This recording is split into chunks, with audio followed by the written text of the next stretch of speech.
नमस्ते दोस्तों, सनातनी धर्म कथा में आप सभी का एक बार फिर से स्वागत है।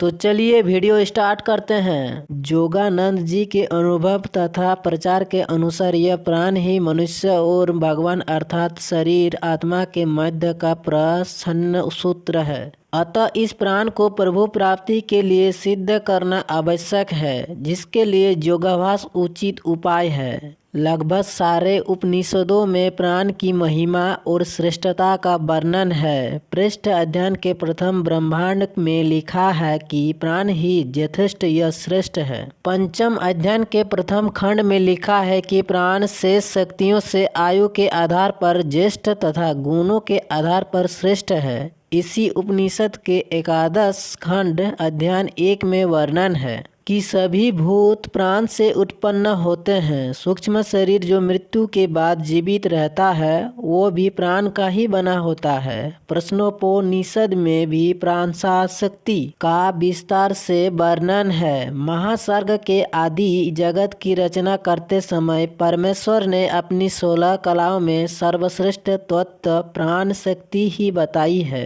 शेष 15 कलाएं श्रद्धा, आकाश, वायु, अग्नि, जल, पृथ्वी, मन, अंतकरण, इंद्रियां, अन्न, वार्य, तप, मंत्र, कर्म, लोक, नाम है। प्राण ही महिमा तथा श्रेष्ठता का वर्णन संक्षेप से इस प्रकार कर सकते हैं कि प्राण के 5 भाग प्राण, व्यान, समान, उदान तथा अमान, ये 5 भाग जो समस्त जीव समूह के जीवन का आधार तथा आश्रय है। मनुष्य के मन, इंद्रियां, शरीर तथा बुद्धि की शक्ति के पीछे मूल शक्ति प्राण शक्ति है।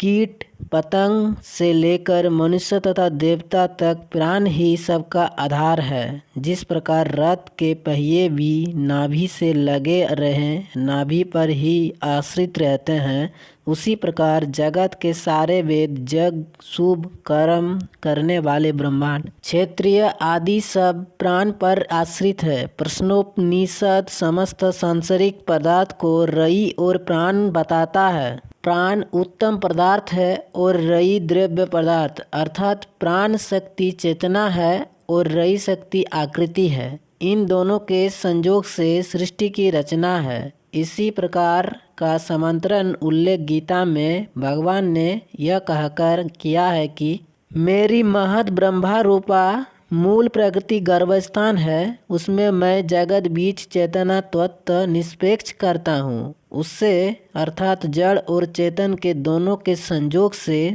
सारे भूतों चराचर जीव जगत की उत्पत्ति होती है। जोगी लोग प्राण शक्ति की श्रेष्ठता तथा विशेषता को जानकर इसी शक्ति के प्रयोग से विशेष युक्त द्वारा प्रभु प्राप्ति करते हैं। आत्मा, भगवान ने गीता में आत्मा की मूलभूत से संक्षिप्त परिभाषा स्वयं ही है कि इस देह में स्थित यह आत्मा वास्तव में परमात्मा है, यही उपदष्टा के हैं, क्योंकि यह आकर्ता साक्षी मात्र है। यह आत्मा ही अनुमंता है, अर्थात इससे बढ़कर सम्मति देने वाला और कोई नहीं। सच्चे साधक को यह स्वयं ही अंदर से उचित सम्मति देता है। यह आत्मा ही सबका पोषण करने वाला तथा जीव रूप में भोग करने वाला तथा सब देवों ब्रह्मा का भी परम देवो ईश्वर तथा परम प्रभु परम आत्मा ही है। गीता में भगवान ने कहा है कि यह आत्मा मेरा ही अपना अमर अंश सब जीवों में है।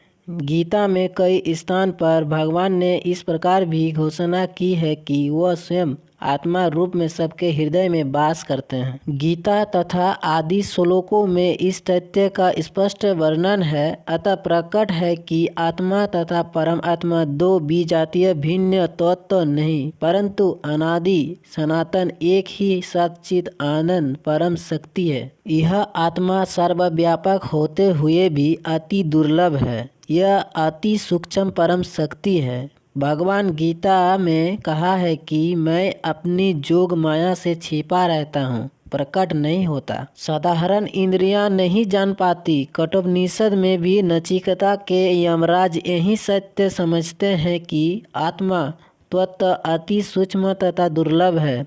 यह तनिक भी समझ नहीं आता कि तर्क मन बुद्धि के सामर्थ्य से यह बाहर का ज्ञान है। मनुष्य की हृदय गुफा में स्थित यह पुरुष आत्मा स्वतंत्र शासक है। इस आत्मा को तत्ववेदा ही जानता है, क्योंकि यह अति गूढ़ तथा गहन विषय है।